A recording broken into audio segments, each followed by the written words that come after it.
Bien, pues continuamos con el seminario.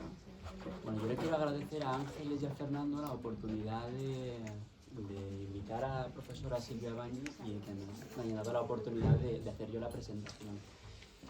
Yo creo que un seminario y un proyecto de investigación que tiene por título Retos actuales para los derechos fundamentales y las políticas públicas, pues no podía dejar de incorporar un análisis sobre uno de los principales retos, si no el principal al que nos enfrenta la humanidad en el siglo XXI, que es el de la crisis ecológica, el del colapso ecológico al que nos enfrentamos. Este es un tema que tradicionalmente ha permanecido ajeno a los estudios del derecho en general, sobre todo del derecho constitucional. Tenemos los referentes del derecho administrativo, los administrativistas sí que han cultivado durante mucho tiempo el derecho ambiental. Lo que pasa es que llega un momento en el que la crisis ecológica alcanza tal magnitud que requiere una respuesta global y transversal de todas las disciplinas. Y desde el derecho constitucional empezamos a remangarnos hace unos años para cambiar el paradigma, para ir un poco más allá de lo que el derecho ambiental muy bien había hecho hasta ese momento, pero intentar trasladar categorías y conceptos constitucionales para dar respuesta constitucional a esta crisis ecológica. Entonces, cuando en España empezamos a introducirnos en este tema, ya había mucha gente que había trabajado, y entre esas personas la profesora Silvia Bañi, que había sido, que es una referente en el ámbito del constitucionalismo ecológico. En general, la escuela italiana de Derecho Público Comparado había tratado mucho, pero en particular yo creo que los españoles, los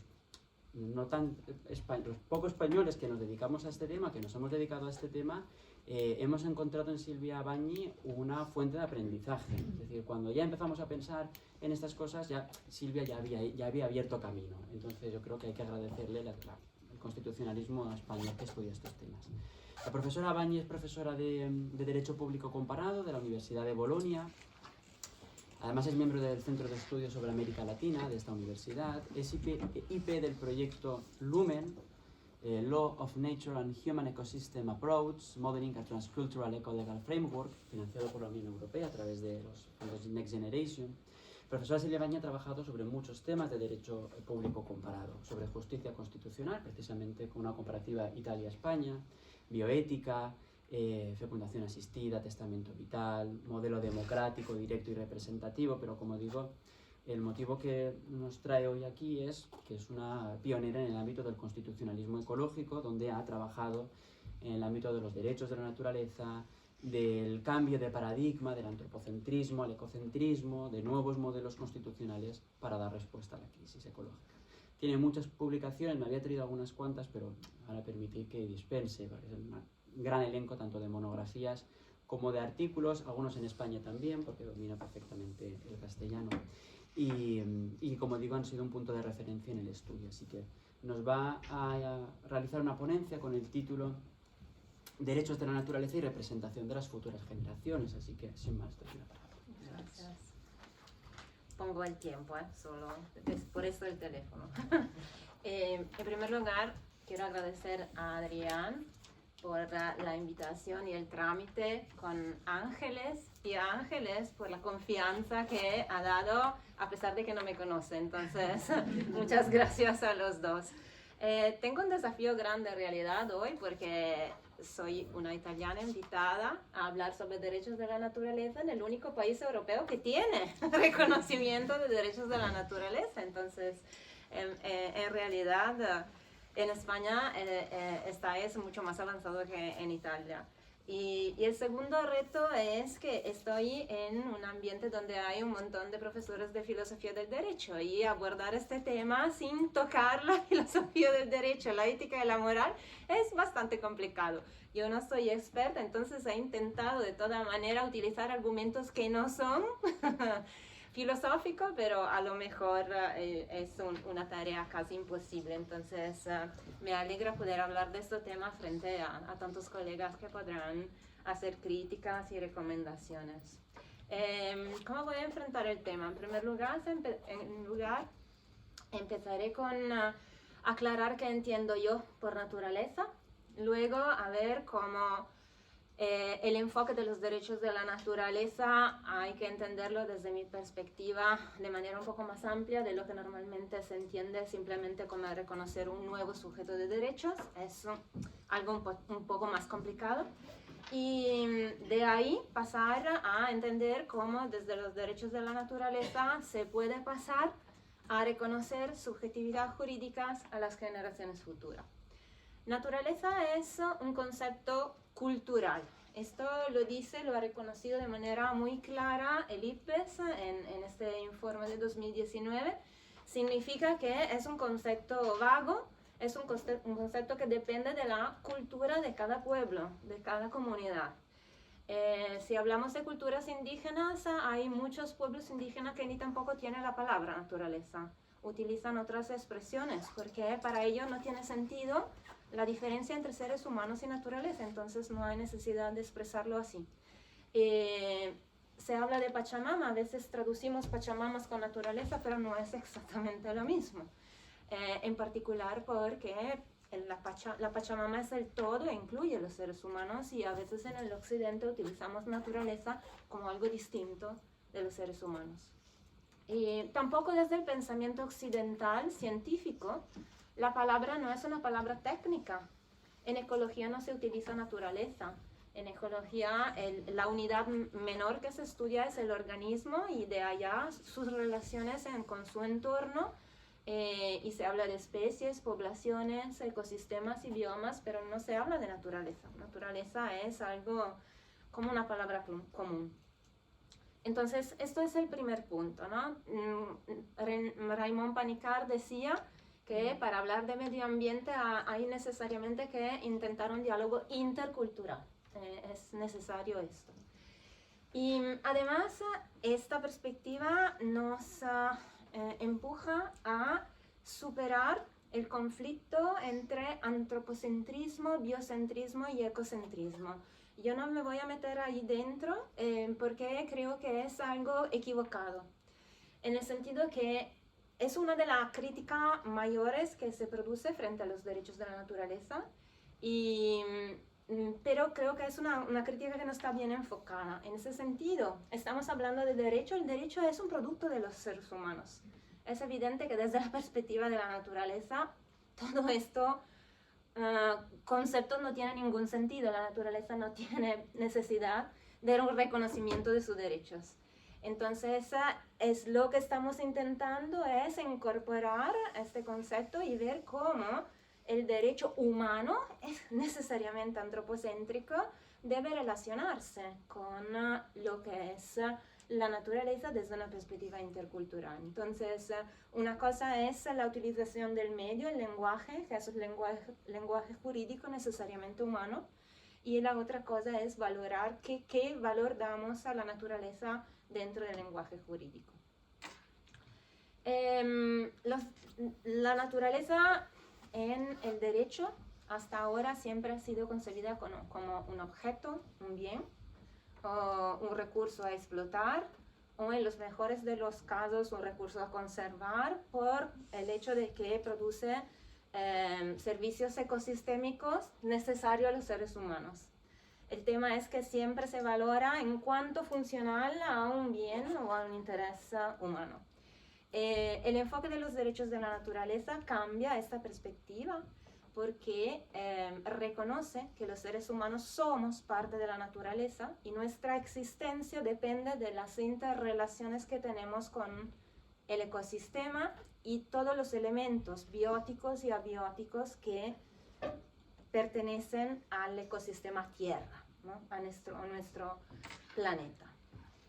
Entonces, cuando hablo de derechos de la naturaleza, no es simplemente reconocer elementos naturales como sujeto de derecho, es algo más complejo, es cambiar el paradigma jurídico desde una perspectiva liberal, individual, adversarial, hacia un derecho relacional. Entonces sería pasar del derecho del medio ambiente al derecho ecológico a través de los derechos de la naturaleza. ¿Qué significa? Significa que hay que cambiar, hay que reconocer una nueva Grundnorm Y la nueva Grundnorma es la necesidad de salvaguardar el Safe Operating Space de la humanidad. Esta expresión no la he tomado por casualidad. Es una expresión que se utiliza en la Planetary Boundary Framework, que es uno de los enfoques para medir el estado de salud del planeta. Y he tomado esto porque la Unión Europea utiliza este enfoque. Entonces, ya tiene reconocimiento dentro de nuestro marco jurídico. El Safe Operating Space de la humanidad es un conjunto de niveles de varias variables biogeofísicas que indican una situación de integridad ecológica del planeta. Indican que dentro de este espacio la especie humana está en una situación donde ha podido desarrollarse desde los 10.000 años atrás en el periodo del Holoceno, que es el periodo histórico en el cual vivimos. Entonces, lo que debemos mantener es esta situación, que conocemos que es una situación buena para nuestra especie, que es la situación ecológica que garantiza nuestra sobrevivencia como especie. Esta debe ser la Grundnorm, frente a la cual las relaciones entre seres humanos y ambiente deben juzgarse. Claro que esto implica, desde la perspectiva constitucional, reconocer un mandato ecológico, como dice Gudinas, es decir, que todo el ordenamiento constitucional debe adaptarse a las leyes naturales, no en el sentido naturalista, por supuesto, sino a las leyes de la naturaleza, las leyes físicas, biológicas, químicas, que ordenan la vida en el planeta. Y esto implica, por supuesto, reconocer elementos naturales como sujetos, porque las relaciones de interdependencia son entre sujetos, no entre un sujeto y un objeto, pero implica también reconocer principios interpretativos nuevos en el derecho y nuevos criterios para la resolución de antinomías en las relaciones seres humanos, seres no humanos, y dentro de las relaciones humanas, porque esto afecta también las relaciones humanas. ¿Cuáles son estos criterios? Primero, indubio pro natura et clima, es un principio que ya está reconocido en la Constitución de Ecuador, es el principio supremo en el sentido de que cualquier acción antropogénica debe ser juzgada desde la perspectiva jurídica frente a si afecta el equilibrio del planeta en su conjunto. Entonces, toda acción de este tipo no puede ser admitida. En segundo nivel, principio de conservación. Todos estos principios, ¿de dónde lo he extraído? De esta tentativa de traducir las leyes naturales en principios jurídicos. Entonces, el principio de conservación deriva del hecho de que la ecología nos dice que la diversidad, la biodiversidad es el motor de la vida. Es a través de la diversidad que la vida se desarrolla, se adapta. Entonces, este es otro principio cuando una acción humana afecta una especie, la existencia de una especie, esto también debería ser prohibido. Principio de no regresión, esto ya está reconocido en el derecho medioambiental, no tiene ningún problema para ser aceptado. Principio de resiliencia, esto significa que el ser humano modifica la naturaleza, porque claro, interactúa con la naturaleza, pero hay un nivel detrás del cual el ecosistema no puede recuperar el equilibrio. Los ecosistemas tienen esta calidad, la resiliencia, la capacidad de retomar un equilibrio. Entonces no es un principio de conservación, de conservacionismo como lo entendido en los años 70, ¿no? La conservación, los parques, no es esto. Es un principio que implica el cambio, implica el desarrollo, pero hasta un nivel a respecto del cual el ecosistema puede generar una respuesta y retomar su equilibrio. Y finalmente el principio pro homine, en el sentido de que esto es súper importante porque otra crítica que normalmente se produce a los derechos de la naturaleza es que se pone al mismo nivel seres humanos y seres no humanos, ¿no? Según principio de ecología profunda, y esto no puede ser aceptable. No es así. La idea no es esta. Como decía al principio, el derecho es para los hombres, producto de los hombres para los intereses de los hombres. Pero claro, hay un límite debido a la Grundnorm. ¿Okay? Entonces, el principio pro homine se aplica después de los 3 principios que vengo de describir antes, los 4 principios que vengo de describir antes, pero el derecho ecológico afecta también las relaciones entre seres humanos. ¿En qué sentido? En el sentido de que hay que evaluar y aplicarlo según un principio de proporcionalidad ecológica y de salvaguardia del contenido esencial de los derechos humanos. Entonces, las técnicas interpretativas que se aplican normalmente a las relaciones humanas se modifican a través de estos ulteriores elementos. Este marco que le estoy describiendo en realidad ya está entrando dentro del derecho internacional y lo ha hecho en principio a través del marco del Convenio sobre Biodiversidad. Ya desde en la primera década del Plan Estratégico para la Biodiversidad, la visión de este convenio era una visión de armonía con la naturaleza, de vivir en armonía con la naturaleza, a pesar de que siempre esta visión era subordinada a los intereses de los seres humanos, únicamente a los intereses de los seres humanos. Pero se utilizaba una visión ecosistémica, se introducía una visión ecosistémica del ser humano dentro de un mecanismo más amplio de relaciones de interdependencia. Esto se ve también cuando en 2000, dentro del marco del Convenio de la Biodiversidad, se incorpora el Ecosystem Approach, reconociendo que los seres humanos son parte de la naturaleza, de un ecosistema, de ecosistemas distintos, pero sigue siendo esto un enfoque de management. Así que sigue siendo un enfoque por cuanto ecosistémico de utilización de la naturaleza por intereses humanos. En el nuevo marco para la próxima década, que se ha aprobado en 2022 en la cumbre de Kunming en Montreal, se replica la visión de vivir en armonía con la naturaleza, pero se reconoce y se da un paso adelante y se reconoce que un instrumento para actuar el convenio son las Mother Earth Centric Actions, es decir, todas las actividades que evitan la comodificación de la naturaleza. Entonces, actividades influenciadas e inspiradas por esta idea ecológica. Pero el momento más relevante de reconocimiento del derecho ecológico a nivel internacional se ha producido con la opinión consultiva de la Corte Interamericana de Derechos Humanos 32 de 2025. Y es un reconocimiento explícito del paradigma que les estoy exponiendo.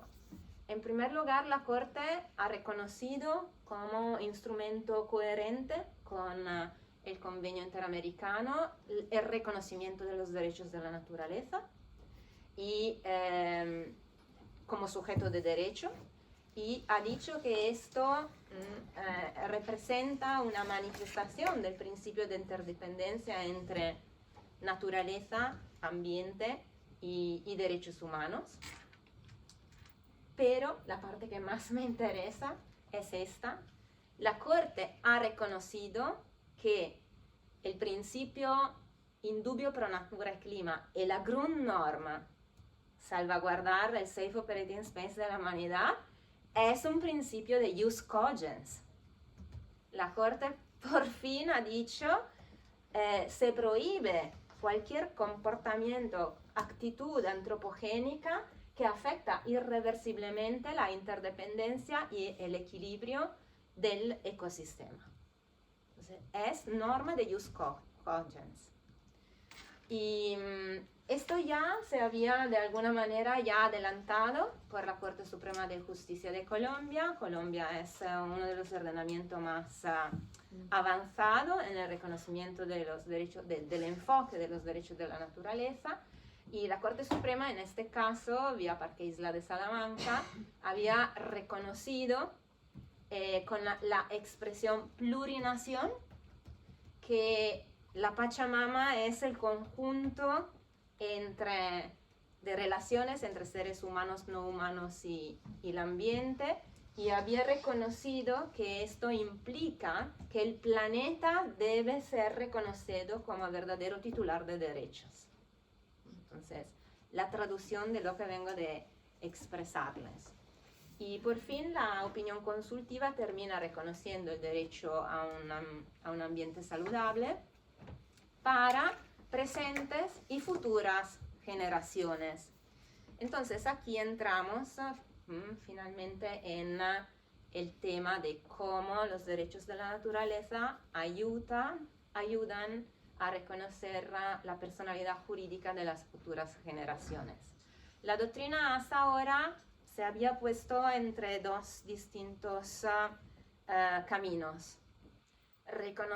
Hay quien reconoce la titularidad de derechos a las futuras generaciones y había un conjunto de doctrina que en cambio no reconocía sujeto de derecho a las futuras generaciones, sino simplemente sujeto de obligaciones por parte del Estado. Esta es la grande distinción actual de la doctrina. El objetivo es mostrarle cómo los derechos de la naturaleza ayudan en reconocer la personalidad jurídica de las futuras generaciones, utilizando argumentaciones culturales y científicas, más que filosóficas. Para hacer esto, debo introducir dos heurísticas para entender cómo funciona la relación entre organismos y ambiente, que son autopoiesis y simpoiesis. El autopoiesis es la capacidad de un sistema de autorregularse y autorreproducirse. La simpoiesis, en cambio, es un conjunto de acciones y reacciones por parte de sujetos distintos, sin límites de los efectos de estas acciones y reacciones, sin límites temporales o espaciales. Dentro de un ecosistema, sin la posibilidad de que un solo sujeto pueda controlar esta producción de efectos. Okay. Entonces, esas son las dos heurísticas que la ciencia ofrece hoy para entender cómo funciona la vida. El autopoiesis, como heurística aplicada en el derecho, reconoce los organismos como sujetos de derechos en relación con su capacidad de autorregulación.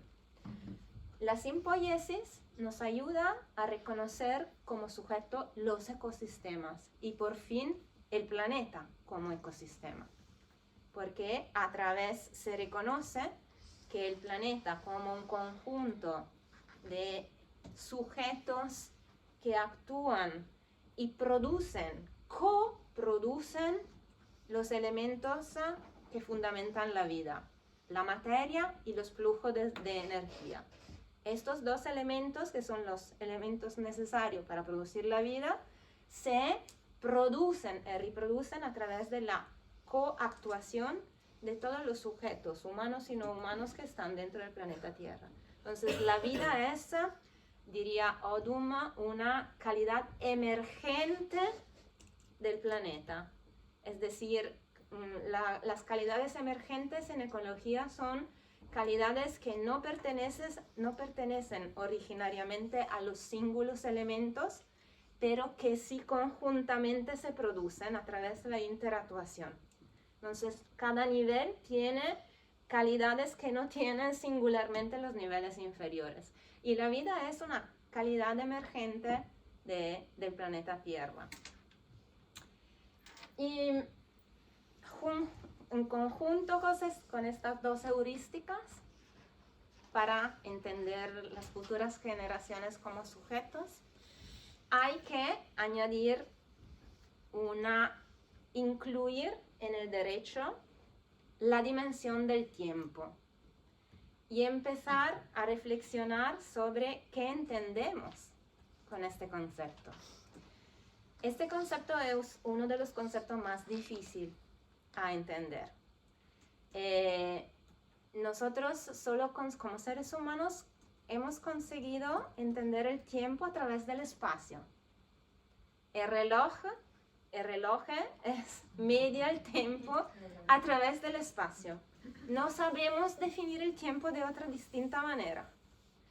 Heidegger decía, el reloj nos muestra la hora, el ahora, pero ningún reloj nunca indica el futuro ni ha indicado el pasado. Cada medición de tiempo significa reducir el tiempo a la cantidad, a una cantidad de espacio. Esto es un problema porque para nosotros el tiempo es algo más. Es relevante no solo el tiempo como espacio, sino el tiempo percibido, ¿no? Nosotros percibimos de manera distinta qué es el tiempo. Solo para hacer otro ejemplo, nosotros siempre decimos que no tenemos tiempo. No tengo tiempo. El tiempo no se tiene. Los seres humanos no tenemos la capacidad de influir en ninguna manera sobre el tiempo. El tiempo existe y pasa, ¿no? Sin que nosotros podemos oponernos a esto, modificarlo de alguna manera. Somos en el tiempo, no es que tenemos tiempo, somos en el tiempo. Pero esto es verdaderamente complicado a traducir en una cualquier definición. Entonces, ¿cómo hemos traducido el tiempo hasta ahora desde una perspectiva jurídica? A través, esto sí, de un concepto filosófico que es el presentismo. Entonces, decimos que el tiempo es, hay una distinción ontológica entre pasado, presente y futuro, y solo el presente existe porque el futuro todavía no está y el pasado ya no es. Pero contemporáneamente, lo que llamamos presente no es otra cosa que un conjunto de actividades. Es el devenir. No es algo fijo en un determinado momento. Es una secuencia de actividades y de acciones. Y el otro elemento que siempre presumimos es que el tiempo es irreversible, que es una flecha que tiene una dirección y no podemos, que va desde el pasado hacia el futuro. De hecho, hemos traducido esto en ámbito jurídico a través del principio de causalidad y por lo que nos interesa ahora, la personalidad jurídica. La personalidad jurídica existe desde el momento del nacimiento y se pierde cuando morimos. Entonces, seguimos en el derecho, ¿no? Esta idea del tiempo como unidimensional. Sin embargo, desde la perspectiva cultural y yo diría desde el formante cultural como comparatista, como conjunto de reglas, de actividades que producen reglas. Desde el formante cultural, desde el formante científico, hoy tenemos otras explicaciones de qué es el tiempo. En las culturas tradicionales, ancestrales, el tiempo no se entiende desde la perspectiva del presentismo. El tiempo es circular. Presente, pasado y futuro, todos están ahí. En la cosmovisión de los maorí, por ejemplo, pero se podría aplicar a muchos otros pueblos, y de los aborígenes australianos, la vida es, y lo que se percibe es la presentificación de todas las relaciones.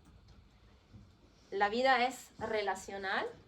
Las relaciones, tenemos una relación en el presente con los antepasados y con las generaciones futuras. Porque la relación no termina con la terminación del cuerpo.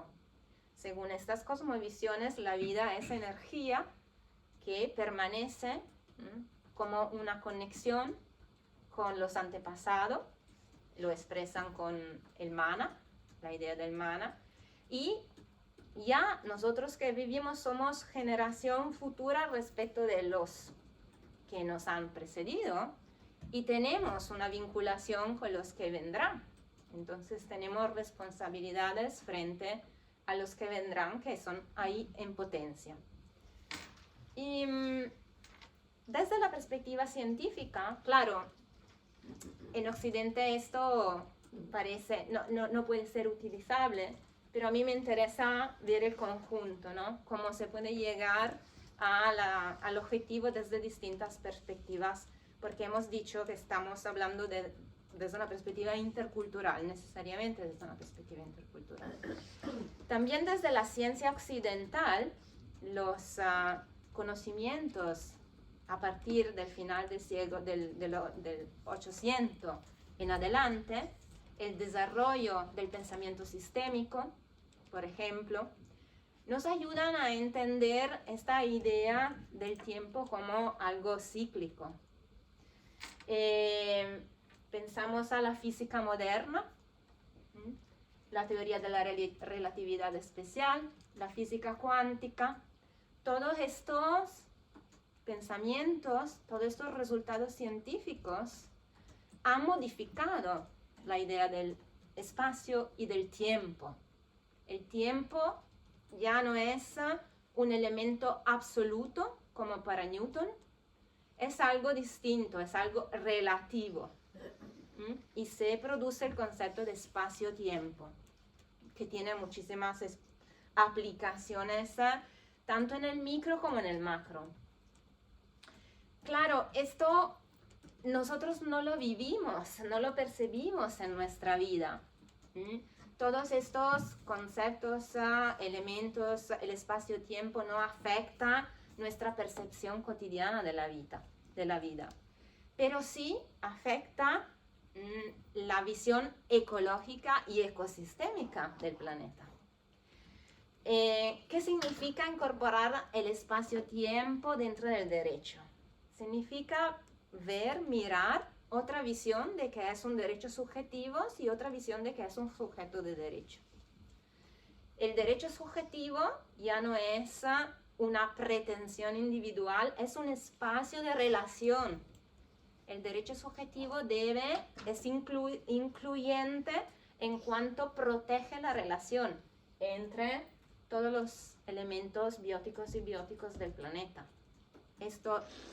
Entonces es colectivo, es un espacio incluyente y no excluyente.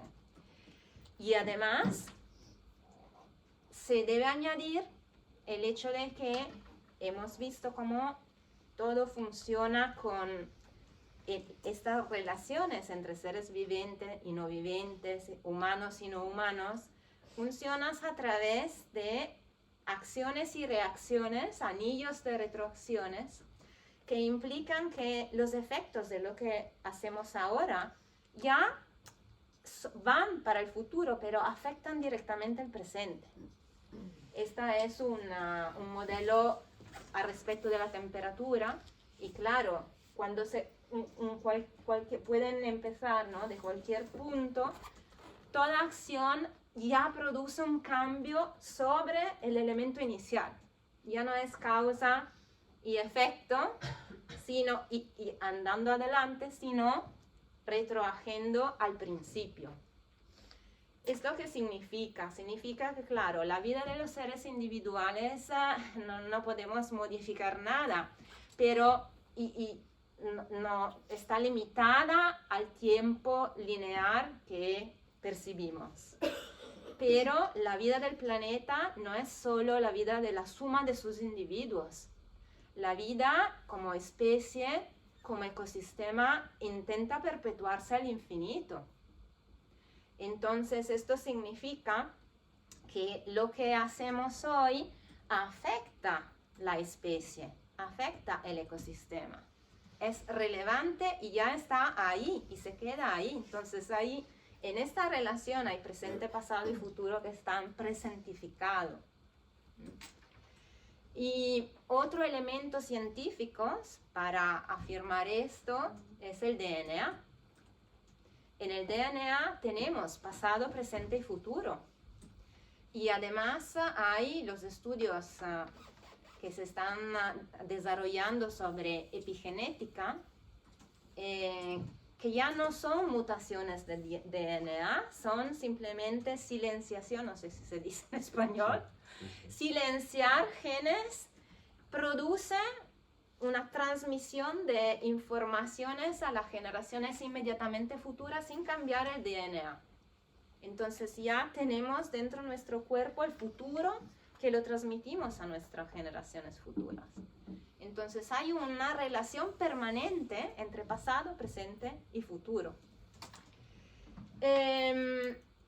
Esta visión, nuevamente, ¿no?, que reconoce entonces las generaciones futuras como sujeto presente, presentificado de la humanidad, de la especie humana, en parte ya si se encuentra de manera, a lo mejor no sé si voluntaria o una casualidad, pero ya se encuentra en el derecho internacional medioambiental, en particular en el Convenio Marco sobre Cambio Climático, porque el Convenio Marco no habla de clima, habla de sistema climático. Entonces utiliza un enfoque que es un enfoque ecológico. Y no por casualidad el objetivo es la protección del sistema climático a beneficio de las generaciones presentes y futuras. Termino, bueno, ¿cómo se supera la crítica filosófica y ética al reconocimiento de las futuras generaciones como sujeto de derecho?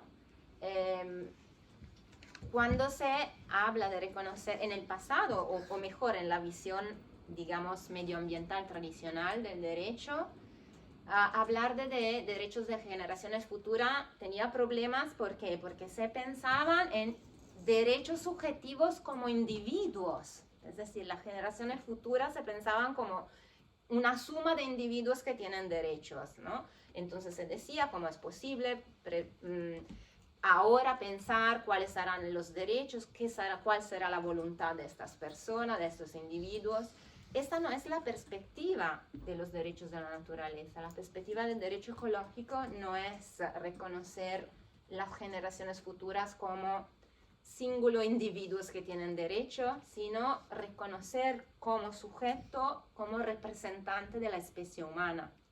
Entonces, una presentificación de las interrelaciones entre sujetos humanos y no humanos en el espacio-tiempo. Hay nuevamente jurisdicciones que ya razonan de esta manera. Aquí nuevamente Colombia, la sentencia sobre el reconocimiento de los derechos de la Amazonía como sujeto de derecho. Acá el juez no habla de derecho ecológico, habla del pasaje del derecho de una visión antropocéntrica a una visión ecocéntrica, pero reconoce que los derechos ambientales de las generaciones futuras se cimentan en un deber ético de solidaridad de la especie y un valor intrínseco de la naturaleza. Entonces, de alguna manera recepciona esta idea ecológica.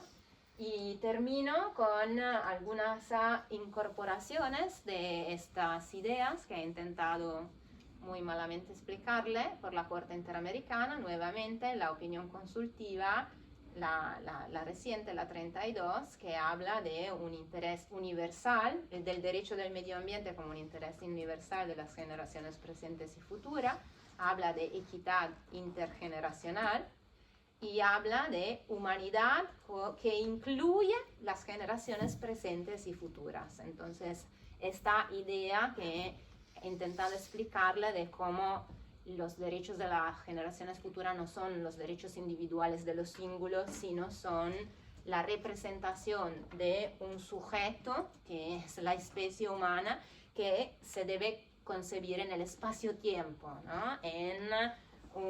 Ahora ya estamos y lo que serán las generaciones futuras, ya somos generaciones futuras, somos parte de lo que será la humanidad desde aquí, desde 10 o 100 años.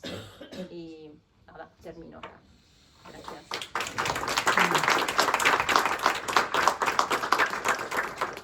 Bien, pues muchas gracias Silvia por tu magnífica intervención, que además es muy sugerente, ¿no? Vamos a pensar mucho sobre las diferentes ideas que nos has lanzado. Ya tenemos una palabra pedida. Sí, Silvia, yo también, digamos que estoy dándole vueltas, está toda mi cabeza en ebullición. Te quería consultar lo siguiente, porque yo percibo a lo largo de tu exposición una pequeña cuestión que me desconcierta. Al comienzo has empezado de alguna manera subordinando lo que es nuestro medio ambiente al desarrollo de los seres humanos. También me ha dado esa sensación al final de toda tu exposición, es decir, frente a algunas posiciones más partidarias de un cambio de paradigma, de acabar con el antropoceno y aproximarnos a un modelo donde, bueno, ahora no me acuerdo de la palabra alternativa antropoceno, ¿no? Pero bueno, de ecocentrismo. Ecocentrismo, exactamente, de ecocentrismo. Me daba la sensación de que tú no dejabas de situar a los seres humanos, y ahora voy a la cuestión ética, ¿no? Como centro último de imputación de derechos y obligaciones. Si necesitamos una naturaleza es porque la necesitamos para el desarrollo de la vida humana, por así decirlo, ¿no? La vida humana no es posible sin el entorno natural y por lo tanto vamos a cuidarlo. Las posiciones ecocentristas más radicales no van por ahí. Lo que plantean es un desafío a la ética liberal. La ética liberal no es el liberalismo económico, es otra cosa, ¿no? La palabra liberal a veces suena extraña en según qué contextos.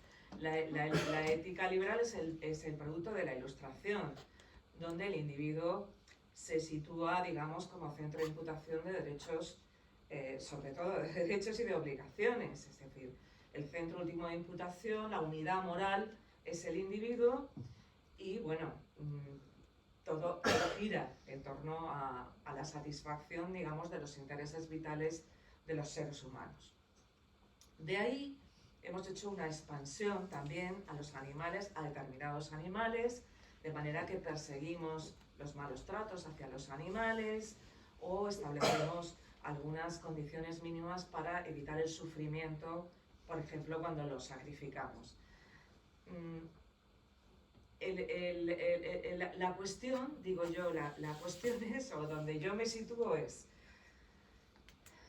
algunas cosas que tú planteas están más próximas al ecocentrismo, porque claro, tú estás hablando ya de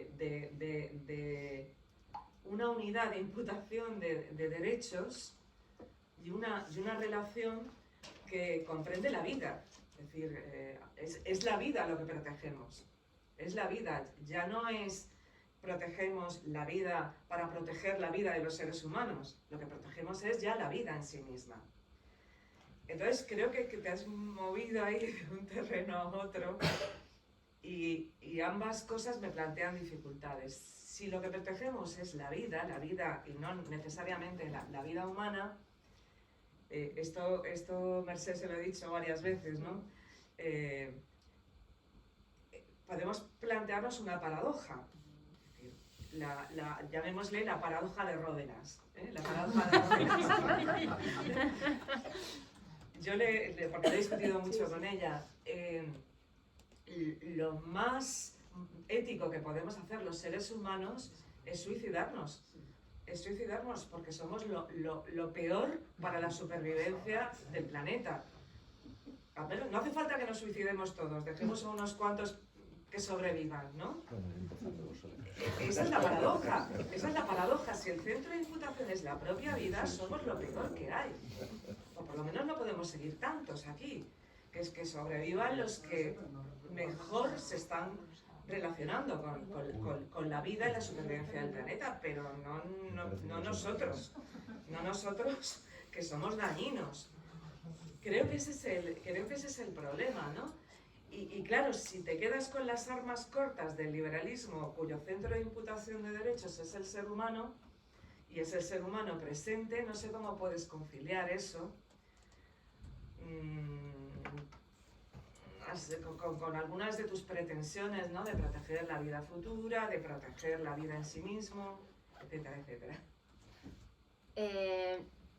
Mi postura es, lo que entendía explicar al principio es, mi postura es ecocéntrica, es decir, hay que proteger las relaciones, bueno, no sé si exactamente ecocéntricas. El tema es que hay que proteger las relaciones que permiten el desarrollo de la vida sobre el planeta. Y los seres humanos somos una especie que se ha desarrollado en la vida, entonces no estoy de acuerdo con lo que tú dices, debemos suicidarnos todos. Es decir, la vida en el planeta se ha desarrollado también con los seres humanos y desde 10.000 años los seres humanos, los sapiens, están sobre la Tierra y la Tierra y estas relaciones que hemos entretenido, que estamos entreteniendo con todos los otros elementos, sigue, ¿no?, existiendo. Entonces, yo veo, lo que decía es que desde la perspectiva jurídica es inevitable que el derecho se centra en el ser humano, porque el derecho es producto del ser humano y solo puede trabajar con este objetivo, ¿no? Es algo que hemos creado para las relaciones humanas. Olvidándonos que somos pero parte de un ecosistema. Entonces, en mi visión, el derecho se divide en dos grandes ramas. Un derecho de relaciones ecosistémicas y un derecho de las relaciones humanas. Lo que tenemos ahora es solo el derecho de las relaciones humanas. El derecho solo se ha utilizado para defender las relaciones humanas. Hay que añadir, y que es el paradigma que estaba describiendo, un derecho de las relaciones ecosistémicas, que son cuando el ser humano se interactúa con los seres no humanos y los elementos abióticos del sistema. Entonces, son dos ramas distintas, dependiendo de cuál es la relación.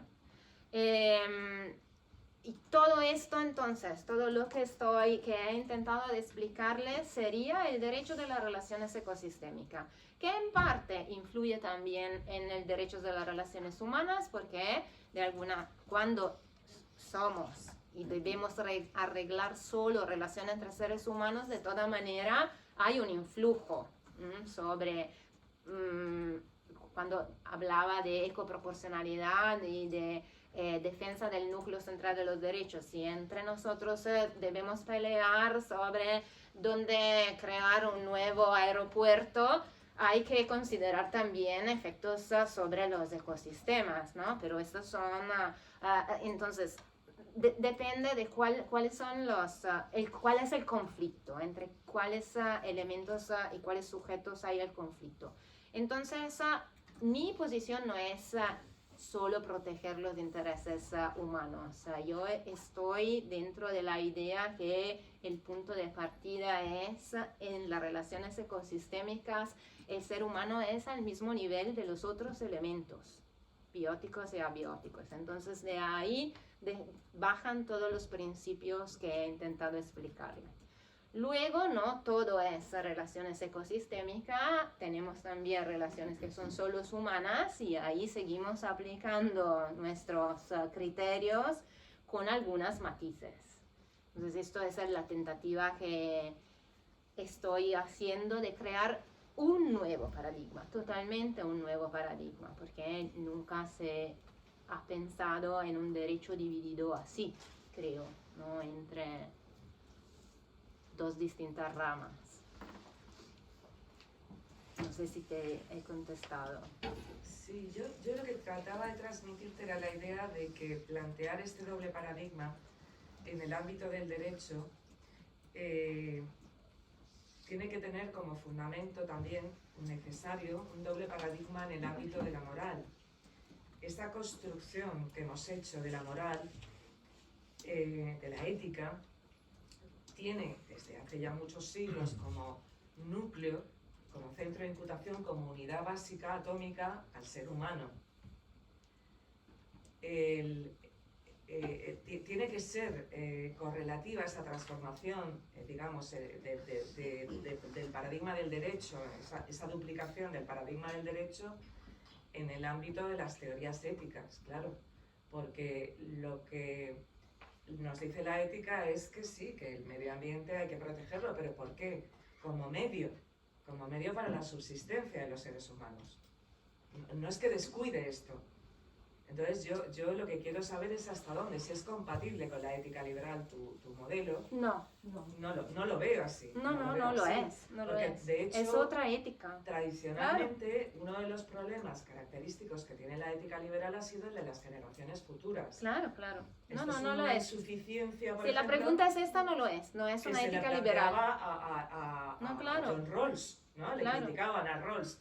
Pero vamos a ver, su teoría de la justicia, ¿cómo es compatible con los derechos de las generaciones futuras? No es una ética liberal, claro, no. Es otra ética que trae de las ecosofías de los pueblos indígenas, que llega de la Deep Ecology, entendida en su manera original, porque Arnenez nunca ha postulado una primacía absoluta, una igualdad absoluta entre los animales, la planta y los seres humanos. En sus escritos nunca se encuentra esto. Al revés, siempre ha dicho que prácticamente esto no se puede actuar, entonces hay matices también en la ecología profunda, en su origen. Luego, claro, hay también quien ha extremizado, pero la referencia a él, por lo que he leído, en cuanto he leído tantas críticas sobre ecología profunda, y he tomado el texto y digo, yo no lo veo esto, a lo mejor está en su discípulo, pero el origen de la ecología profunda no era así. Pero sí, claro que no es una ética liberal. Tenemos primero Julie. Sí, gracias. Antes de suicidarme con la paradoja por coherencia de Rodenas, mi legado querría decir una cosa que me ha llamado la atención, sobre todo al mencionar el dictamen de la Corte Internacional de julio pasado, y en relación con la relación entre humanos y madre naturaleza, si es que hacemos esta distinción, porque tú has explicado muy bien que hay otras cosmovisiones que no se puede distinguir, pero bueno. Y sobre la idea, yo soy monotemático, sobre la idea, pero creo que podemos unir nuestras presentaciones sobre la idea del buen gobierno, la buena administración y los derechos de las generaciones futuras. El dictamen de la Corte Internacional, y ahí va un poco en paralelo con el Tribunal Europeo de Derechos Humanos en la sentencia de las abuelitas de Suiza, especialmente en algunos párrafos del 275, ahora me la estaba repasando en adelante. Dice tres cosas que yo creo que son importantes, y la última creo que podemos unir perspectivas, o no sé, es mi pregunta, ahora te pregunto. Dice literalmente que la Corte reafirma que los Estados deben cumplir su obligación de prevenir el daño significativo al medio ambiente. 1. Por tanto, hay una obligación de los Estados, esto es del sector público, esto es de los humanos que desarrollan políticas públicas, de prevenir, daños significativos al medio ambiente. 1. 2. Se debe hacer, estos humanos deben actuar con el estándar de conducta de la debida diligencia, literalmente. 3. ¿Cuál es el estándar de la debida diligencia? Lo dice la Corte. Dice, a mayor probabilidad de daño, literalmente, a mayor probabilidad de daño y a mayor seriedad del daño, mayor exigencia en el estándar de conducta. O sea, mayor diligencia cuando haya mayor probabilidad de daño y mayor seriedad de daño. Yo ayer pasé rápidamente esa fórmula, C igual P por D, está diciendo exactamente lo mismo. Entonces, ya iba mi pregunta y las futuras generaciones. La seriedad del daño, lo que mi fórmula de ayer era de mayúscula, no importa, en la seriedad del daño, la posibilidad de afectar a futuras generaciones yo creo que debería de considerarse. Esto es, en el establecimiento del estándar de conducta que puede dar lugar a condenas como la del Tribunal Europeo de Derechos Humanos por falta de diligencia debida, en el lenguaje del Tribunal Europeo de Derechos Humanos, good governance, en el lenguaje buena administración, el impacto sobre los derechos de las futuras generaciones debería ser considerado sistemáticamente para decidir si ha habido diligencia debida o no. ¿Tú lo verías este razonamiento? ¿Sí? Claro, ¿Lo ves? sí lo veo. El derecho internacional del medio ambiente con estas sentencias está acercándose, yo creo, a un reconocimiento, una extensión de los derechos ambientales a las futuras generaciones, entonces, sin necesidad de aplicar el paradigma que yo decía. Entonces, hay avances. Esta sentencia, por ejemplo, aplica un enfoque ecosistémico porque dice que cómo se mide esta diligencia a través del carbon budget. El carbon budget es una herramienta que es ecosistémica porque piensa en el espacio-tiempo, ¿no? A largo plazo. Entonces, seguro que es una sentencia relevante sin necesidad de cambiar paradigma. Yo lo que insisto es que todo esto sigue no siendo suficiente, es decir, los avances que se hacen dentro de un paradigma que no reconoce la subjetividad de elementos naturales y de las relaciones sistémicas ya no puede ahora solucionar la crisis. Necesitamos un cambio de paradigma y de ética. Sin esto solo estamos enfrentando y intentando ofrecer soluciones en el iceberg de lo que vemos y no cambiar lo que está por abajo, que es la parte más grande. Porque siempre estas soluciones son soluciones que no abarcan las raíces del problema, que solo van por la superficie, sobre los efectos y no sobre las causas, y no contemplan el sistema en su conjunto. Son todo trocitos, ¿no? Soluciones específicas y concretas hacia los efectos. Sí, porque el estándar de diligencia es solo para los estados en la prevención de daños. ¿Qué ocurre con la actividad que causa el daño y los actores que causan el daño? Es verdad que también la debida diligencia en la reciente directiva de la Unión Europea entonces se incorpora a las actividades ya de los privados. Yo creo que el camino es ese. No que el Estado sea garante para prevenir el desastre, sino que hay que ir a la raíz del desastre, ¿no? Un poco.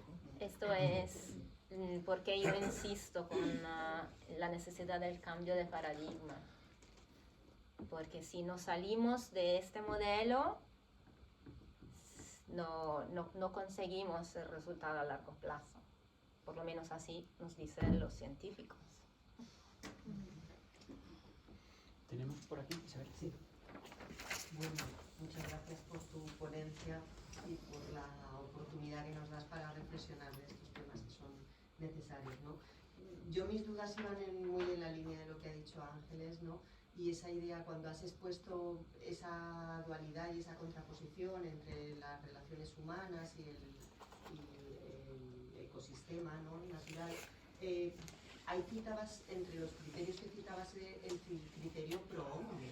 Y entonces, claro, eso determina todo, pero y es en la línea de lo que decía Ángel, ya, pero entonces si lo que estamos es pensando en lo que favorece las relaciones humanas, entonces volvemos a la contradicción dentro de los criterios que pretenden resolver la contradicción.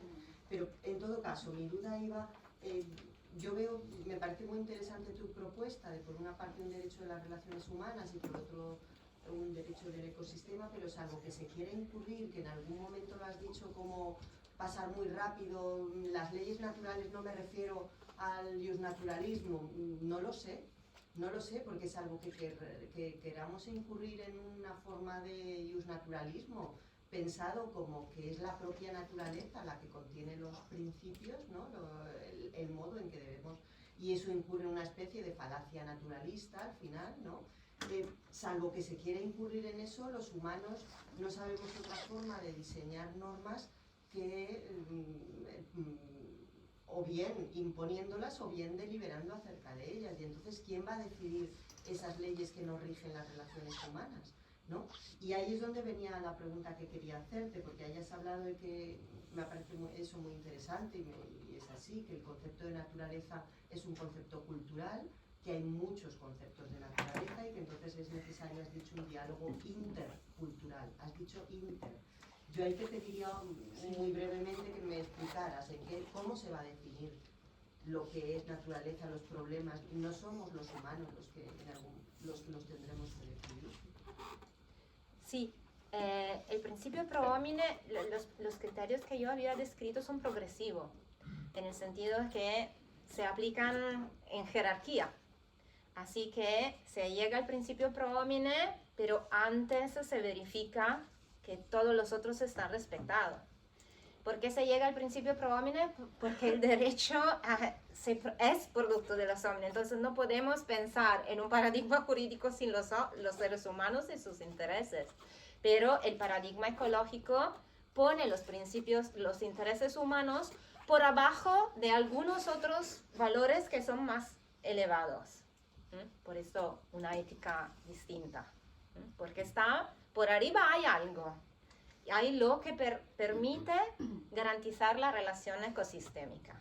Todo esto está por arriba. Una vez que, de hecho, no todas nuestras acciones afectan los principios que venía diciendo, ¿no? Yo creo que la mayoría no lo hacen. Entonces, estos principios se aplican a casos limitados. Luego, normalmente se regresa al principio pro homine, porque el derecho esto hace. Entonces, ¿cuál sería la sociedad humana que renunciaría al principio pro homine? Sería un absurdo tampoco pensarlo y proponerlo, ¿no? Es evidente. Y además, ¿quién lo aplicaría? Y como la naturaleza no lo necesita, no tiene ningún sentido. Somos nosotros que lo aplicamos reconociendo valor a estas relaciones ecosistémicas. Entonces se añade esta fase, se añade estos elementos. Dentro de lo que ya existía, se añade una parte relacionada con las relaciones ecosistémicas.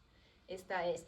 Y las leyes de la naturaleza, claro, aquí hay una necesaria referencia a la ciencia, pero es una ciencia intercultural. ¿En qué sentido? Que no es solo las ciencias occidentales, sino también los conocimientos ancestrales de los pueblos que llegan a las mismas soluciones. No por casualidad, yo creo. Es decir, el conocimiento de los pueblos y la ciencia al final han llegado a la misma conclusión, ¿no? Entonces podemos integrar estos conocimientos y no dejar que los pueblos indígenas sigan manejando como siempre lo han hecho sus relaciones con la Pachamama. Esto no implica que nosotros debemos aceptar la idea de Pachamama, pero las leyes naturales bajo la ciencia occidentales nos conducen al mismo punto de las cosmovisiones indígenas. Entonces cada uno puede seguir su propia identidad, mantener su propia identidad, pero llegamos todo al mismo resultado. Tenemos primero la palabra de Mercè y luego, ¿te importa?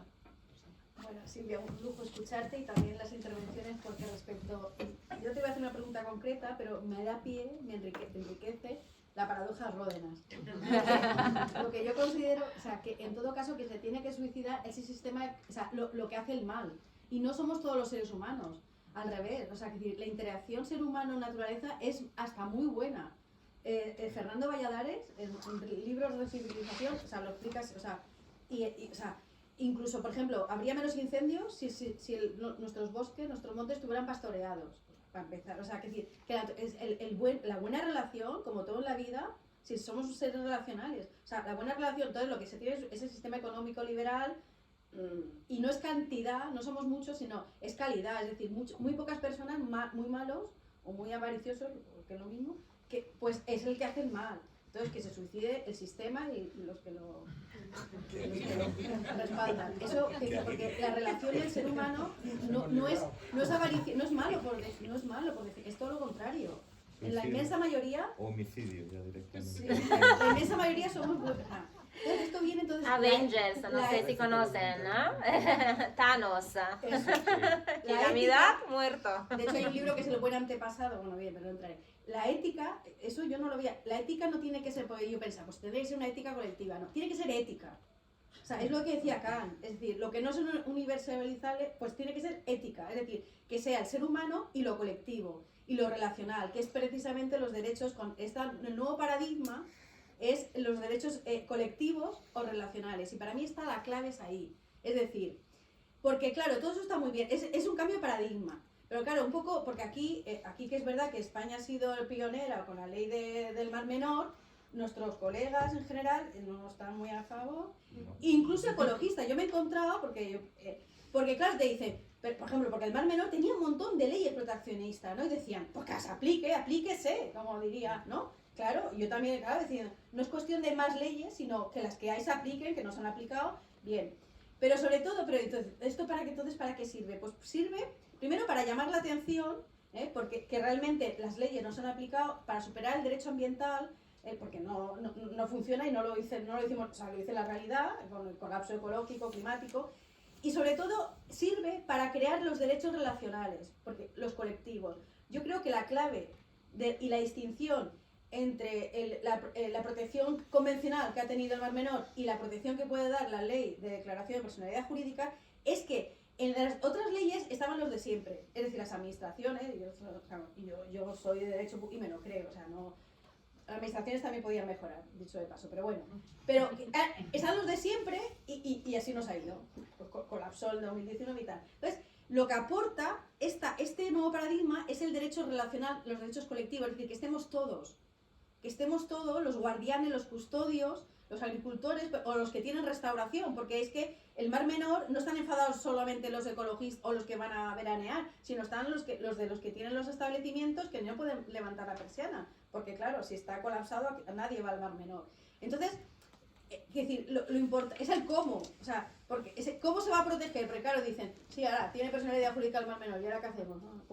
Pues se protege porque declarar personalidad jurídica es aporte de derecho relacional colectivo y que vamos a estar todos vigilando, O sea, entonces va a estar las administraciones que siguen estando, los científicos, que además se les da también más relevancia, que está muy bien, pero además estamos todos los guardianes, que además hay una que se llama los guardianes, tiene hasta esta palabra y tal. Entonces, eso es lo que yo creo, es decir, que nos tenemos que implicar y porque además, yo no estoy preocupada en ese sentido porque, de acuerdo, además lo que hay que respetar son las leyes del universo, la naturaleza, la naturaleza dice que la naturaleza se autoprotege. Entonces, sí o sí, a la naturaleza no le va a pasar nada, nos va a pasar a nosotros, por tontos o por avariciosos o por, bueno, lo malo, bueno. Quiero decir, que no nos va, o sea, porque la naturaleza al final se autoprotege y no pasará nada. O sea, bueno, lo único que, bueno, tantas especies se han extinguido, pues se extinguirá la especie humana. Pero bueno, un pequeño detalle, que tampoco, no hay que ser, o sea, no hay que ser ética liberal, que somos nosotros. Es ética con mayúscula, que seamos todos. Si solo sirve para el ser humano, eso no es ética. Eso es, pues, que somos los listos del lugar, los listillos, no. Así nos va. O sea, lo que hay que hacer es la ética que sea en mayúscula y para todo el mundo. Si no es para todo el mundo, eso decía Kant, además. O algo así. O algo así. No decía que... Bueno, no sé. O da igual. O lo dice la naturaleza. Humanos, ¿no? La naturaleza lo dice. Las leyes de la naturaleza lo dicen. Lo que es arriba... Bueno, sí. La ley de naturaleza lo dicen, o sea, tiene que ser para todos, si no, esto no funciona. Esto yo lo veo. Añado solo sí. rápido un punto de lo que dices. No es solo estamos todos, porque esto se podía realizar con otro medio, ¿no? De participación. Es que está el Mar Menor. Sí, sí, como sujeto. Claro. Desde una perspectiva sistémica. Sí, Mientras que antes, con las leyes anteriores, el Mar Menor no estaba. Estaba como un bien a proteger desde, comparto estancos. Desde una perspectiva de paisaje, desde una perspectiva de reserva de animales. Muy bien. En cambio, la ley permite que está el Mar Menor como un sujeto que es un Sí, ecosistema sí. y que se mire desde esta perspectiva. Esto es lo que falta Muy bien. y es lo que la perspectiva del derecho ecológico quiere proporcionar. Había la colega que desde una hora estaba ya con la mano. Si entendí mal, por favor, me corriges. Claro.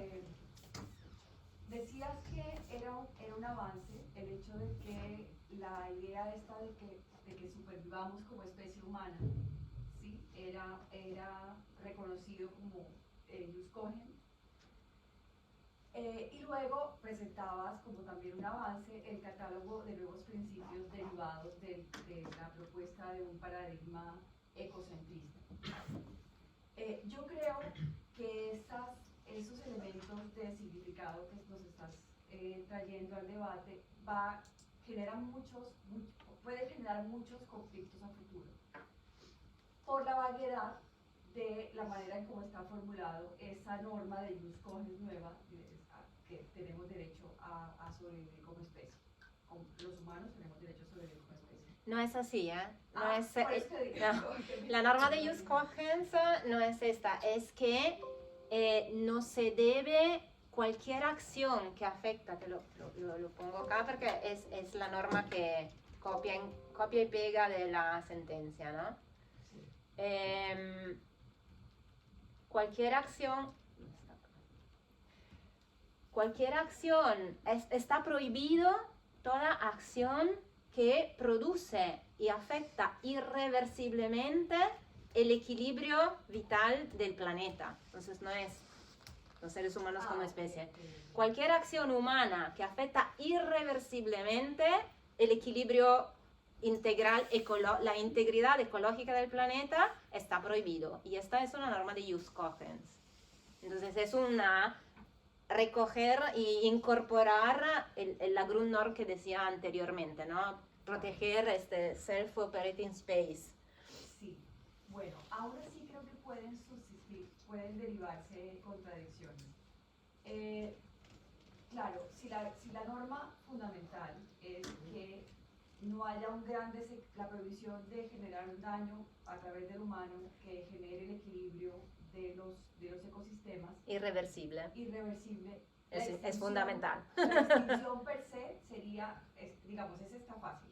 La extinción de una especie estaría mal. Perfecto. ¿Qué sería lo que no estaría, o sea, quiero decir, con el tema de la Amazonía, uno de los principios a proteger con la Amazonía, aparte de que tenemos derecho a un ambiente, a un aire de calidad, a respirar, a que se produzca el oxígeno, también era la biodiversidad.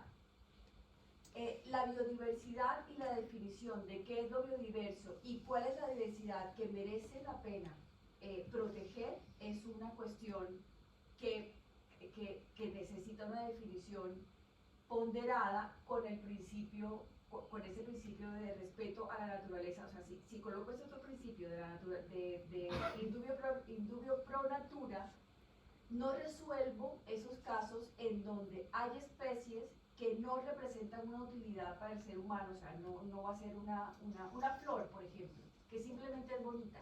No. Digamos, merece la pena ser protegida, claro, dentro de ese paradigma. Claro, claro. Absolutamente. Absolutamente. No lo sé, Absolutamente. no sé. No hay seres humanos que no tengan, o sea, no hay seres vivos que no tengan. Claro, hay una dignidad, existe. Y además ser bonita es belleza, ya por eso que es más cosas, pero la belleza ya es un valor. No, por ejemplo, pero que hay más cosas. Sí, por ejemplo, que son las flores, o sea, las flores. Pero las es un flores valor que son perciben los seres humanos. Eso No, es no, lo que no, decía. la diversidad, no, creo que no, no es un valor, el tema no es la belleza, es un valor, el tema es la diversidad es una ley ecológica en el sentido de que la diversidad es el motor de la vida desde un punto de vista de la teoría de la evolución. Entonces no es algo ético, moral o subjetivo. Pero Es no una traducción de una ley pero natural. no creo que sea tan natural. Digamos, tú lo traías muy bien cuando decías que la naturaleza es un concepto cultural. Sí es verdad que por esa capacidad que tenemos los seres humanos de intervenir a través de todo, de la economía, el mercado, etcétera, podemos modificar la especie, podemos hacer especies, entonces creo que el peligro que puede darse a nivel de ponderaciones, a nivel de interpretaciones, es que haya una ley natural que fluye de manera no problemática, porque la vida se cuida a sí misma, cuando lo cierto es que necesitamos instituciones fuertes para que se respeten ciertas formas de vida en ciertos ecosistemas. No, claro, no es así, en el sentido de que no es la naturaleza fluye por sí misma, todo el contrario, en el sentido que estos principios van a juzgar las acciones humanas sobre las relaciones entre nosotros y los otros seres no humanos y los seres abióticos. Entonces,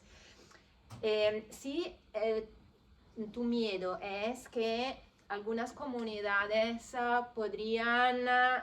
que viven dentro, por ejemplo, de la Amazonía, de la aplicación de estos principios podrían ser perjudicadas. Esto no, en el sentido de que, como decía, el ser humano es parte de la naturaleza, somos naturaleza, entonces el tema no es eliminar el ser humano y crear reservas, no es esto ya se hacía y no es esto. La naturaleza, el ecosistema vive con el ser humano que actúa, simplemente debemos encontrar límites a las acciones de los seres humanos que pueden poner en riesgo, ¿no? Las relaciones con los otros seres. Simplemente esto. Y esto no va a afectar comunidades vulnerables, en cambio va a ayudar comunidades vulnerables que viven ya en armonía con la naturaleza. Entonces es, creo, importante subrayar esto, que no se crea un conflicto entre... El tema no es que no podemos matar los mosquitos porque son seres vivos. Claro que lo podemos hacer. Esto no va hasta que no vaya a afectar la especie en su conjunto. Porque esto creará perjuicio a otra especie que come mosquitos. Entonces, si eliminamos una especie, no sabemos cuáles son las consecuencias ecosistémicas, que seguro hay, que ahora no conocemos. Entonces debemos actuar en contra de cualquier extinción de especie. Por la razón, no porque son bonitas o porque son malas, simplemente porque son el motor de la vida. La diversidad es el motor de la vida. Entonces no hay una motivación sentimental en esto. Hay una motivación científica, un argumento científico. Claro, podría ser la crítica, das demasiado poder a los científicos, porque esto es una crítica que acepto en el sentido de que estoy consciente de que esta puede ser un riesgo, ¿no? De confiar demasiado en los conocimientos científicos. Lo único que hay es... Se utilizaba por la inteligencia artificial la presunción de humanidad, en el sentido que al final siempre los seres humanos deben medir las decisiones políticas, claro, entonces no es una aceptación pura y dura de lo que dicen los científicos. Hay todo un mecanismo deliberativo de evaluación de los resultados científicos y de elección política sobre esos resultados. Eso no quiero eliminarlo, por supuesto. Había antes la palabra de Andrés No nos vamos a ir. y luego haremos un descansito de 10 minutos. Igual, pero llevamos 3 horas. Así que si ellas tienen algo sobre esto, mejor que tengan prioridad. Pues Digo, mi pregunta es muy diferente y no quiero cortar la ola de discusión, así que si ustedes tienen algo que se conecte directamente con esto... pues Carmen, si... Sí, nada, muy rápido, pero una idea que me está viniendo en estos momentos en relación con la paradoja Ródenas y lo que comentabas. Efectivamente, si según tu teoría los humanos forman parte del todo, la paradoja para mí entonces, Ródenas, se rompe. Porque no puede desaparecer una cosa que forma parte de un todo. Si desaparece un elemento que forma parte de un Pero todo... altera el equilibrio, ese es claro, sin ese dato, estamos alterando ese equilibrio. Claro, pero entonces es lo que entiendo que la teoría de Bañe. Eso es. Paradoja. No es una paradoja, pero pero la sí es teoría una cosa. Bañe. Es que somos un peligro. Es decir, tenemos el potencial para romper ese todo, pero también tenemos el potencial para cuidarlo. Entonces es lo que he entendido, ¿no? Que al formar parte del todo, el problema y la solución está en nosotros mismos. O sea, el problema y la solución. De forma que lo que haría falta es regular Sí. Dar una dirección. adecuadamente nuestras acciones, Sí. ¿no? Absolutamente. Somos las únicas especies que tienen libre Eso es, arbitrio. porque Entonces. en realidad, como decía, pues los mosquitos de momento no piensan y no pueden hacer normas, los elefantes tampoco, el agua tampoco, pero nosotros sí que formamos parte de ese ecosistema, por lo tanto sí que somos el problema, pero también la solución.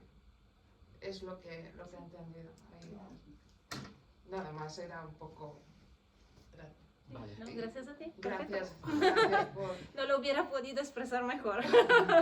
Vale, pues entonces haces tú la intervención y después Andrés las contamos y concluimos. Sí, yo, para más que descansar nada un porque poco. como ha dicho André que si era en esta línea, pues aprovecho y vamos a ver. Yo estoy completamente de acuerdo con las propuestas éticas, con la protección de la naturaleza, con ese equilibrio.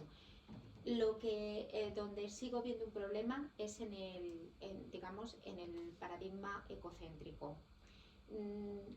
Y creo que de verdad que esa insistencia en cambiar de paradigma nos lleva a, digamos, nos hace retroceder, digamos, filosóficamente. O sea, esto es preilustrado, prerracionalista y un poco lo que ha dicho Isabel Turégana del derecho natural, nos hace volver al derecho natural.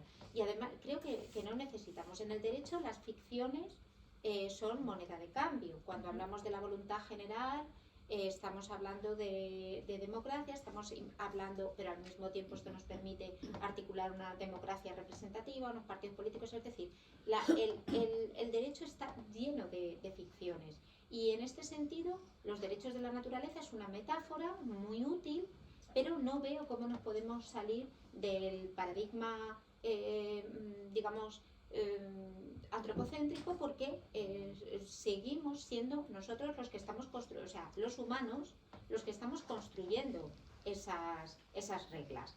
Entonces, es una ficción, siempre va a ser una ficción, porque no van a, aunque digamos que las piedras también pueden participar en el debate porque las podemos representar, estamos haciendo una ficción. En realidad estamos traduciendo cuáles son los intereses del río o traduciendo cuáles son los intereses de la flor. Sí. Pero siempre lo vamos a reconducir a nuestras posiciones metaéticas. Y en cuanto a la cuestión un poco multicultural y la importancia de que los pueblos indígenas han llegado a las mismas conclusiones que los científicos, bueno, no confundamos con que por procedimientos muy distintos, o sea, yo como pitonisa puedo averiguar algo, pero y casualmente puedo llegar a una conclusión que es verdadera, sin embargo mi método no es científico.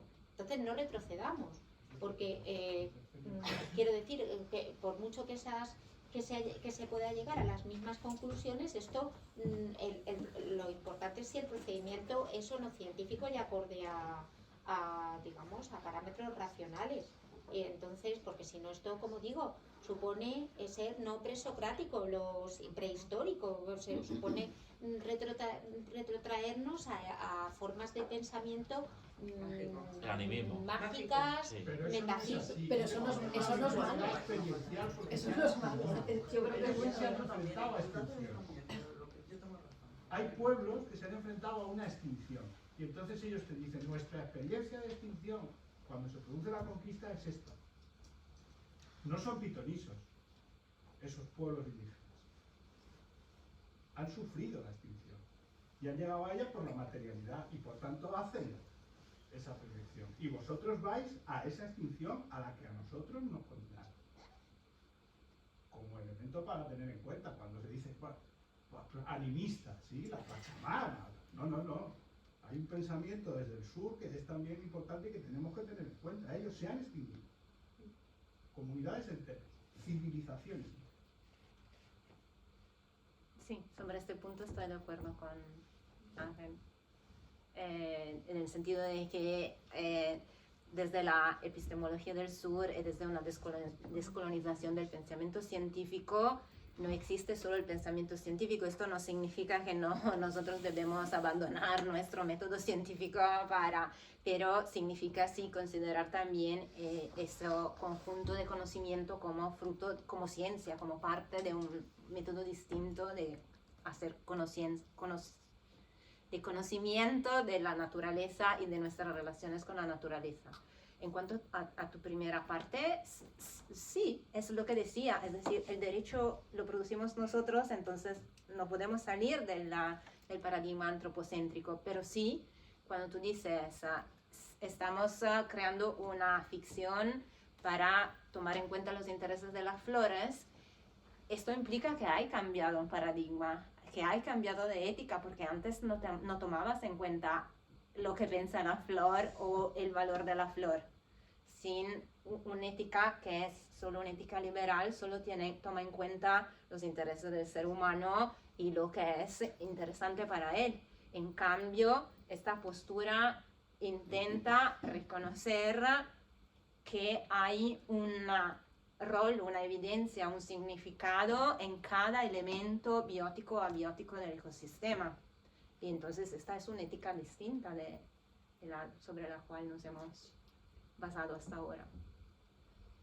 Vale, por ir cerrando, le doy la palabra... Acumulamos, si queréis.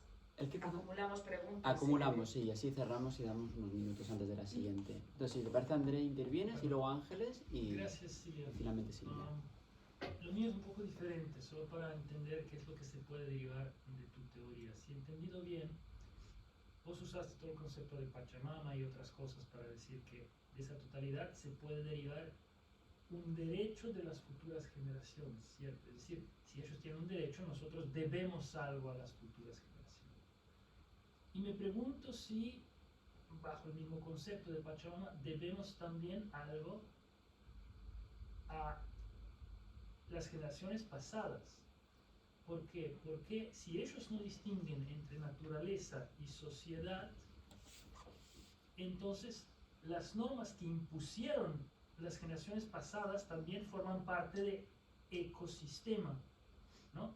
Si las generaciones pasadas decidieron que tengamos que vivir bajo unas normas sociales de matrimonio o que algunas tierras son sacras, y si nosotros debemos algo también a las generaciones pasadas, entonces estas normas también deberíamos preservarlas. Pero no sé si esto se sigue de tu teoría o era solo un fundamento para derivar un derecho de las generaciones futuras, pero eso no quiere decir que por lo tanto también debemos algo a las generaciones pasadas. Espero haber entendido.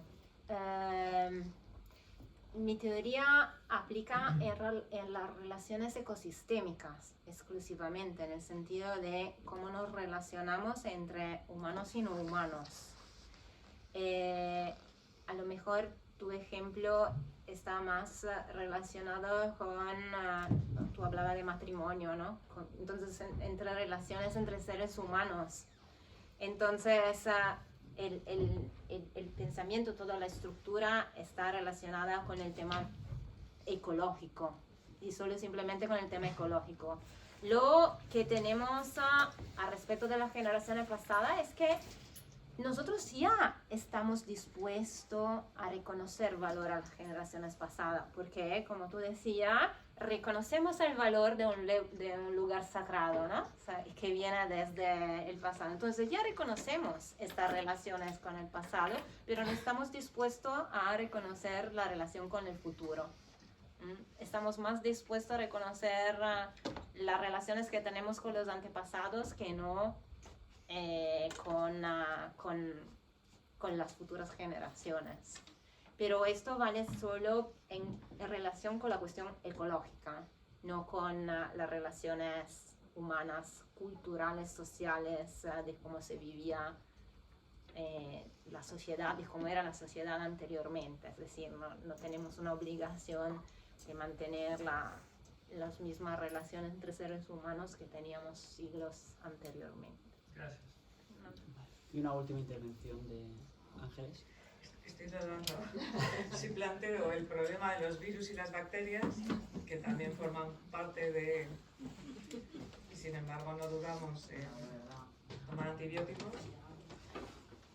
Y bueno, por ejemplo el lobo, ¿no? El problema del lobo, que para los ganaderos en la península ibérica es un quebradero de cabeza, porque ya se había conseguido extinguir al lobo y ahora sienten una enorme inseguridad porque ya no es que ataquen a sus rebaños, es que pueden atacar a personas. Virus, bacterias y lobos. Lo que te puedo decir es dos cosas. Mi teoría, y es lo que he puesto al principio del libro que estoy escribiendo, porque es verdad que he publicado varias cosas, pero no un libro. Adriana acá ha publicado un libro antes que mí, entonces él debería haber sido acá ponente en cambio de mí. Es que esta teoría nunca puede afectar a la vida de las personas. No podemos utilizar esto para decir que una persona debe morir. Okay, o para no hacer nada, o sí. ¿Tenemos que hacer o no hacer? No, claro que tenemos que hacer, pero aplicando esos principios cuando se trata de seres humanos solo de ecoproporcionalidad y de tutela del derecho esencial, el contenido esencial del derecho, que es también el derecho de la sobrevivencia de la especie. Entonces, claro que debemos actuar contra virus y bacterias, pero esto nunca va a extinguir ni los virus ni las bacterias, ¿no? Entonces, está respetado el principio. ¿O sí? ¿No? ¿El de la polio? ¿O sí? Oh, bueno. No sé si es porque muchas enfermedades están volviendo nuevamente. No sé si esto es exactamente. Son mutaciones, entonces, pero esto no lo he profundizado, ¿eh? Pero lo que te digo es que sí que claro que debemos actuar. Con las especies salvajes, yo no niego que en muchas opciones son opciones que la consecuencia de mi teoría va a aplicarse de manera costosa para los seres humanos. En el sentido de que, por ejemplo, bajo mi teoría, todos los deportes que implican matanza o maltrato de animales y también culturas similares no se pueden aceptar. Claro, entonces todos los... también la pesca, ¿no? Para simplemente como deportiva, en mi visión no debería estar admitida, porque no hay un balance entre el derecho al ocio nuestro y la sobrevivencia de un animal. Entonces no hay una proporción. Entonces, esto entiendo que costa, como reintroducir los lobos, costa a los agricultores que están ahí, entonces pero esto es consecuencia del hecho de que ya hemos actuado anteriormente de manera totalmente razonable, ¿no? Entonces deberíamos tomar actuaciones desde buena administración para asegurar lo máximo que tenemos que las personas estén seguras, que no vayan en lugares donde pueden ser en riesgo. Pero normalmente es muy raro que los animales salvajes ataquen así, ¿no? Entonces debemos, el gobierno debería incluir compensación por las pérdidas, porque los agricultores van a perder dinero, porque los lobos se comen las gallinas, los pollos, etc. Entonces, pero todo esto simplemente es alocar los recursos en consecuencia de determinados valores, es decir, no es algo que no se puede hacer, es que falta la voluntad de repensar cómo distribuimos los recursos, porque tenemos otra jerarquía de valores. No niego que todo esto es muy difícil a incorporar en un modelo de existencia y desarrollo que tenemos, que está totalmente al revés de estos principios. Sin embargo, creo que nuestro deber como juristas es también poner sobre la mesa cuáles son los problemas y enfrentarlos, un poco como en la relación de Nuria, ¿no? Bueno, sí, todos nos gusta la tecnología, pero bueno, crea problemas, enfrentámoslos, a pesar de que nos costa algo, porque al final los costos siempre se van a rebalancear con la salud, con el buen vivir, que no es cantidad, sino calidad. Yo respecto al lobo, lo que iba a decir es que lo hemos hecho mal, se ha roto el equilibrio. El lobo al final ataca a las personas porque no tiene que comer. O sea, los depredadores, la cadena la hemos roto. Entonces, el problema hay que ir al origen, hay que hacerlo bien desde el principio, hay que gestionar el territorio, no se gestiona. Si es que si se hace bien, el lobo no se puede distinguir, y más el lobo, y una especie de el lobo ibérico, o sea, que va, todo lo contrario, que cuida, pero hay que hacerlo bien, pero el lobo todo lo que pasa es porque al romper la cadena, el equilibrio ecológico se ha roto y entonces pasan los desmanes. Si se hace bien desde el principio, todo, o sea, es así. Si el lobo además es cooperativo, sí que lo estamos haciendo mal y así va la cosa. Bueno, la verdad es que es un debate muy interesante, pero no tenemos tiempo, como variable espacial. Entonces, bueno, agradecer simplemente a Silvia por su intervención y por haber sometido la teoría Baña a la prueba de estrés. Y 10 minutos de descanso, como no llevamos mucho retraso, 10 minutos, luego comeremos un poco más rápido.